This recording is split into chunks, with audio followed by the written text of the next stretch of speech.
یہ بات ہے 10 سال پہلے کی۔ میلے کا دن تھا اور ہر جگہ جشن کا ماحول تھا۔ وہ دوسرا میلہ تھا جو دلشان اپنے امی ابو کے بغیر دیکھ رہا تھا۔ دلشان کے امی ابو کا 2 سال پہلے ایک روڈ ایکسیڈنٹ میں انتقال ہو گیا تھا اور تب سے دلشان ماموں جان کے ساتھ ہی رہ رہا تھا۔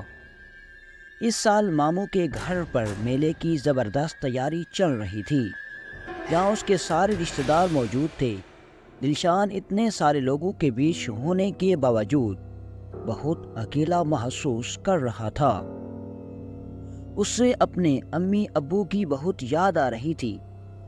دلشان کے کزنز جنید اور رمیش اس کے لیے شیر خورما لائے، لیکن اس کی مایوسیت کو دیکھ کر انہوں نے اس کا موڈ ٹھیک کرنے کا پلان بنایا اور اسے سلمان خان کی فلم باڈی گارڈ دکھانے کے لیے۔ دلشان بھی سلمان خان کا بہت بڑا فین تھا اور وہ اپنی فیورٹ سپر سٹار کی مووی کو مس نہیں کرنا چاہتا تھا۔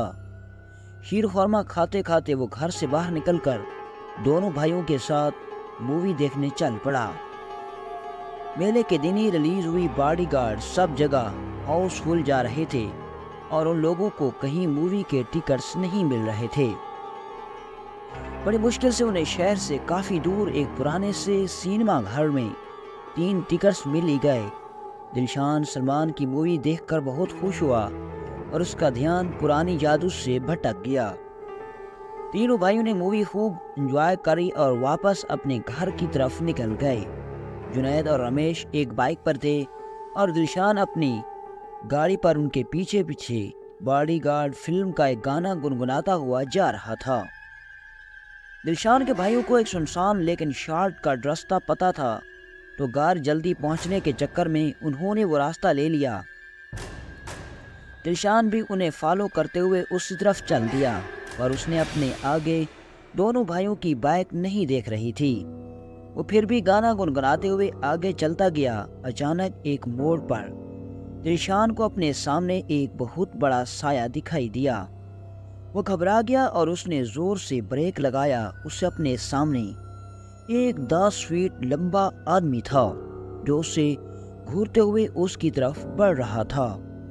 دلشان ڈر کے مارے سو رہ گیا اور ہلنے کی ہمت نہیں جٹا پا رہا۔ دلشان کو اندھیرے میں بس اس کے بکھرے بالوں کے بیچ سے اس کی بڑی بڑی آنکھیں دکھ رہی تھیں۔ وہ دلشان کے پاس آیا اور اس کو کہا کیا وہ بہت بھوکا ہے اور اسے کھانے کے لیے کچھ چاہیے۔ دلشان ساکت ہو چکا تھا۔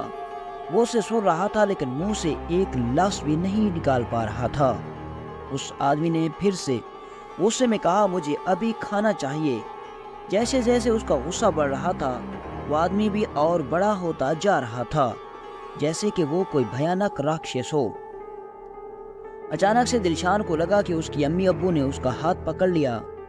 وہ پیچھے مڑا تو وہاں کوئی نہیں تھا، لیکن تبھی اسے خیال آیا کہ اس نے نکلتے وقت گاڑی میں شیر خورما رکھا تھا۔ اسے جلدی سے شیر خورما نکال کر اس بڑے سے آدمی کو آفر کیا۔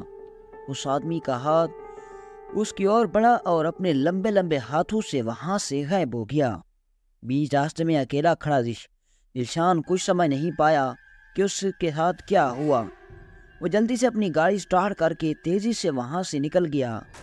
کچھ ہی دور پہنچنے پر اس نے دیکھا کہ جنید اور رمیش روڈ پر زخمی حالت میں گرے پڑے ہیں۔ دلشان نے جلدی سے ایمبولینس بلائی اور انہیں ہاسپٹل لے کر چلا گیا۔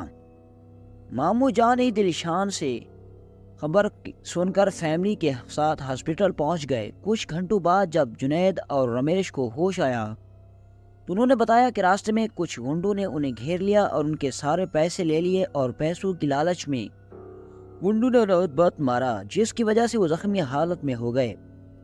دلشان نے بھی سب کو اپنے ساتھ ہوا قصہ بتایا، جس پر ماموں جان نے کہا اگر دلشان بھی جنید اور رمیش کے ساتھ چلا جاتا تو وہ لوگ اسے بہت مارتے۔ شاید وہ بھی بڑا ایک جن تھا جسے اس کی امی ابو نے دلشان کی حفاظت کرنے کے لیے بھیجا تھا۔